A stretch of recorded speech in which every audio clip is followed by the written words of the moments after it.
This episode could be triggering for sensitive listeners and contains mature content. It may not be suitable to all listeners. Should you need any emotional assistance, please see the show notes for telephone numbers that you can call. The views and opinions expressed in this podcast are my own and do not reflect the official policy or position of the podcast. Any content provided by contributors, such as the host, guests, bloggers, sponsors, or authors, are of their opinion and are not intended to malign any religion, group, club, organization, company, individual, or anyone or anything.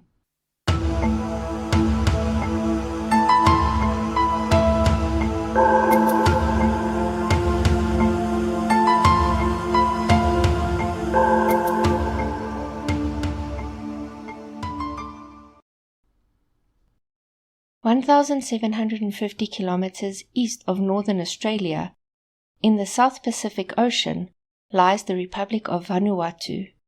This republic is made up of 83 islands created by volcanic residue, of which 65 are populated. This nation has been voted the happiest place in the world a few times. It is estimated that the original inhabitants settled there over 3,000 years ago, and was once home to fierce warriors, among which were even cannibals. The first Europeans are said to have come to the islands in the early 1600s. Over the years, there were different claims to the island, and they were also colonized by both the French and the British. They finally achieved independence in 1980. Because of the colonialism, the Republic is now 93% Christian. But there are those who believe, well, you'll find out in a bit. This is Decoding Cults, and I'm your host, Palsy. You are listening to the John Frum and the Prince Phillip movement. In my introductory episode, I mentioned that not all cults are malignant. I wanted to take a quick look at two that were more, light-hearted and yet fascinating to me. The reason why I have two in the same episode is because they are not only both from the same place, but are still practiced to this day.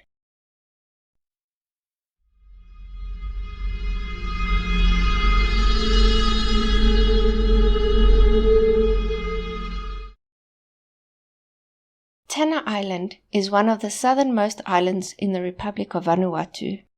This island is 40 kilometers long and 19 kilometers wide, and the majority of the population are Melanesians, who are indigenous to the region. Mount Tucusmera is the tallest mountain on the island, with an elevation of 1,084 meters. Also on Tanna Island is Mount Yasur, with an elevation of 361 meters. It is the most active volcano on the island, and it is from here that the inhabitants believe that all life sprang. Some of the Melanesians, who are people indigenous to the South Pacific Island regions, live a very traditional lifestyle in their villages. The men wear numbers, which is a covering over their groin area, and, depending on the region of the island, could be a penis sheath, a long mat worn around the waist, or even a bundle of grass over the penis, which is tied around the waist with a piece of string. The women of the villages wear skirts made from long dried grass. They live in homes made from materials found in the surrounding area, like wood and leaves and grass. The men and women each have their own responsibilities within the village. It's very much a hunter-gatherer type setup. The men make their own bows and arrows, and they hunt for their meat. The women raise the children in the village. These villagers live very much according to their custom or custom, and reject most things from the modern world. One of the things that the locals do for fun is something called arse-boarding. Yes, you heard right. They travel to the nearest volcano and climb up it. Then they take makeshift sleds made from carved pieces of wood and slide down the side of the ash-covered mountain on their bums. For many years, the islanders prayed to the mountain god Keraperamun. One of the beliefs was that two women were sitting at the edge of a volcano. The mountain god came down and impregnated them. They bore him a son with very light skin. This son, who they deemed to be the spirit of the garden, was said to have travelled to a far-off land. There he would marry a very powerful woman, and, upon his return to their land, would bestow great gifts upon them. They would perform traditional dances, which consist of stomping their feet, jumping around, and singing traditional songs, and they would consume their traditional drink called kava. This drink is made from the roots of the kava plant, which is a peppery plant, and is said to have sedative, anesthetic, and euphoriant properties. Traditionally, the roots are chewed and spat out, then mixed with water to create the drink. Participants in the kava drinking ritual would sit down in order of rank, and the drink would be shared in the same order. The drink is said to make your mouth numb. The villagers would drink kava to commune with the spirits. When the early Christian missionaries came to the island, they impressed their beliefs on the natives, and also made them move away from their traditions, and even made them wear clothes. Some of the natives were even taken into slavery. They tried to believe in what the missionaries were saying, but realized that they were just being abused. After all, to them, they were already in paradise, and had everything that they needed right there. Just on a side note, for those of you who live on the edge, bungee jumping finds its origins in the vine jumping of Vanuatu. As you may know, there are some cultures which have practices that are the gateway for boys to become men. For example, in my country, South Africa, one of these rituals is also known as ulwaluko. This is an initiation rite which includes traditional circumcision. The ritual is conducted twice a year, once in the winter months over June or July, and once over the summer months like November-December. In Vanuatu, 20 to 30 meter tall structures that look like complicated scaffolding are built from wood. Boys then tie 2 tree vines around each of their ankles and jump from various levels of these structures down towards the ground. The levels would depend on their level of experience. The men and women on the ground sing and dance in encouragement. To them, this is a rite of passage. As I mentioned before, the Western world started colonizing the islands. The inhabitants were oppressed, and their traditional beliefs were banned. The inhabitants longed for a savior to rescue them and allow them to return to their traditional way of life. During the colonization, the group of islands was called New Hebrides, and this was split between the French and the British. But it is during World War II where the real story begins for the movements. During World War II, after the devastation at Pearl Harbor, America finally entered the war. The Americans used the Republic of Vanuatu, known then as New Hebrides, as a base for their operations in the South Pacific against Japan. This included the island of Tanna.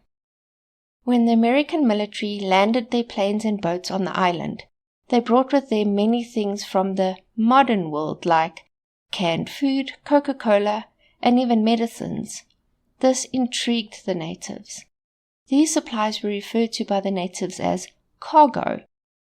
I can only surmise that this is because they heard of cargo ships and saw these miraculous things coming from the ships. Some of the locals even thought that there must be some kind of magic involved, as the cargo just kept coming and didn't seem to run out. Stories started to emerge about a man called John Frum. In one tale, it is said that he landed on the island in a plane and was the chosen one who would help the local people break free from colonialism and bring them great gifts. In another tale, it was said that a local man called Manehivi took the alias John Frum and started appearing among the people wearing Western-style clothing and promised them riches like houses, clothes, and food from the Western world. They all, however, agreed that he was an African-American soldier from the US who would bring them all the spoils from the Western world, and they would live a happy life in luxury. The story behind the name John Frum, spelled F-R-U-M, is said to come from the fact that when the American soldiers introduced themselves, they would say things like, "Hi, I am John from California," or "I am Sam from New York." And this "I am so-and-so from" then became John Frum, which to the locals then became John Frum. Furthermore, unlike the earlier missionaries on the island, the soldiers took a genuine interest in their lives.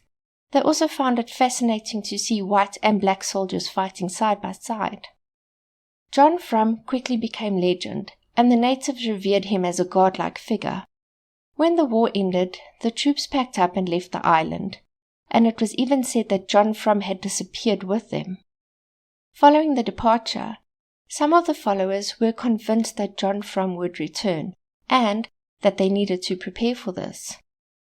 In preparing for his coming, locals created makeshift military camps and built rudimentary runways where he could land his plane, and also where all of the planes bringing the promised cargo could land. One of the reasons behind these airfields is that during the war, they saw airfields being built, and then planes would come with the cargo.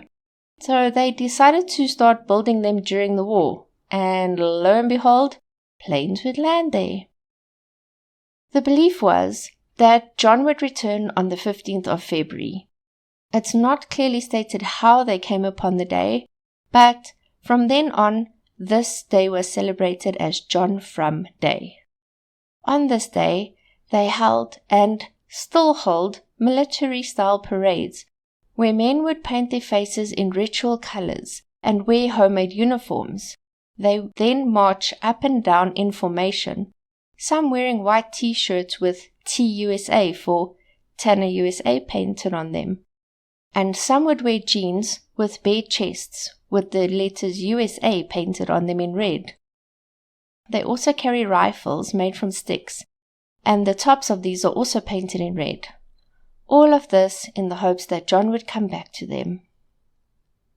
Yonanan is a village on Tanner Island where the villagers still live a very traditional or custom lifestyle. The village was very remote, and most of the goings-on in the rest of the country mostly bypassed them. The villagers still strongly believed in the mountain god and his saviour son. During the 1960s, there was some news that trickled down to them about the British Queen and her husband and their involvement in the colony. When they saw pictures of the couple, they started to wonder if Prince Phillip could be the son of the mountain god which was spoken of in their legends. In 1974, during one of their Commonwealth tours, Queen Elizabeth and her husband Prince Phillip arrived at Vanuatu on a ship. A few of the villagers from the Yonanan village were able to see the royal couple from afar. It is said that once the village elder lay his eyes on the prince, he then knew that he was indeed the son that the legend had spoken about. He brought news back to the village that Prince Phillip was in fact the son of their mountain god, and they immediately incorporated the idea of the prince into their beliefs and practices. They now prayed to Prince Phillip to bless their crops, provide rain, and even sunshine when it was needed. They also prayed to him to uphold and save their customs, as they felt that these were under threat from their government. Part of their ritual was to have the young men in the village prepare kava, and then they would drink it and worship the prince. They would also perform ritual dances during this time. The elders would see the image of the prince appear on a rock, and when this happened, good things would happen to the village, like a good harvest of their crops. Furthermore, the followers believed that the prince would return to them. On the day of his return, there would be no more sickness or death. They would always yield great crops, and he would bring them all of the riches from the Western world. All the while, Prince Phillip had no idea of this movement all the way across the world from where he lived. In the early 1980s, the British Commissioner John Champion made Prince Phillip aware of this movement and suggested that the prince send them a portrait of himself. He sent them an official photograph of himself and even signed it. The villagers were so grateful for this that they in turn sent him a null. A null is a traditional club which the locals in the more remote villages use to club pigs when they are to be slaughtered. Accompanying the club was a letter to the prince, which apparently stated that should the prince believe that he is indeed from Tanna, he should send a photo of himself holding the null. I'm not sure if the prince read the letter, but he did send the villagers a photograph of him posing with the null. These photos are very highly regarded and were kept by the village chief Jack Naiva. The photo of the prince holding the club is of great importance to them, as they believe that this is proof that he is from the island. Over the years, the villagers kept up with their traditions, and when visitors came from Britain and brought them any photos or news articles or things pertaining to the prince or the royal family, they added these to their shrine. The prince kept in contact with the villagers, and in 2007, 5 of the followers got the opportunity to not only visit the UK, but also visit with the prince. They got to pose in a photo with the prince, and this framed photo is also kept in a special place along with other memorabilia. When Chief Jack Naiva passed in 2009, Prince Phillip reached out to the followers, extending his condolences. The followers firmly believed that Prince Phillip would return to them on his 89th birthday, which would have been on 10 June 2010. A few days before his birthday, they started preparations in anticipation of his coming, even building a new shrine adorned with fruits. As we know, the prince did not return to the island.